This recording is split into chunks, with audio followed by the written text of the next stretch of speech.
Pakistan occupied Jammu కాశ్మీర్లో అరాచకం జరుగుతోంది, హింసాకాండ జరుగుతోంది, తీవ్రమైనటువంటి విధ్వంసం జరుగుతోంది.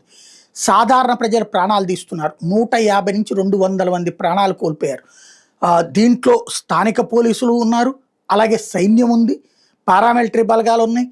ఎవరైతే మార్చి చేయడానికంటే కాశ్మీర్ దగ్గర నుంచి ఇస్లామాబాద్ దాకా రావాలి, ముజఫరాబాద్ దాకా రావాలనుకుంటున్నారో అన్ని వైపుల నుండి వచ్చే వాళ్ళని వచ్చేటట్టు భయపెట్టేందుకోసం మొదట లాఠీచార్జ్, ఆ పైన బాష్పవాయువు, ఆ పైన తుపాకీలతో గాల్లోకి కాల్చలేదు, నేరుగా జనం మీదకి కాల్చారు. 100 నుంచి 150 మంది ప్రాణాలు కోల్పోయారని ఓ పక్కన అక్కడున్న మీడియా వాళ్ళే సోషల్ మీడియాలో ప్రొజెక్ట్ చేస్తున్నారు. ఒక సోషల్ మీడియా ఇన్ఫ్లుయెన్సర్ ఆ ప్రాంతం నుంచి 280 మంది వరకు ప్రాణాలు కోల్పోయారని చెప్తున్నాడు. ఇంకొక 300-400 మంది గాయపడ్డారని చెప్తున్నాడు.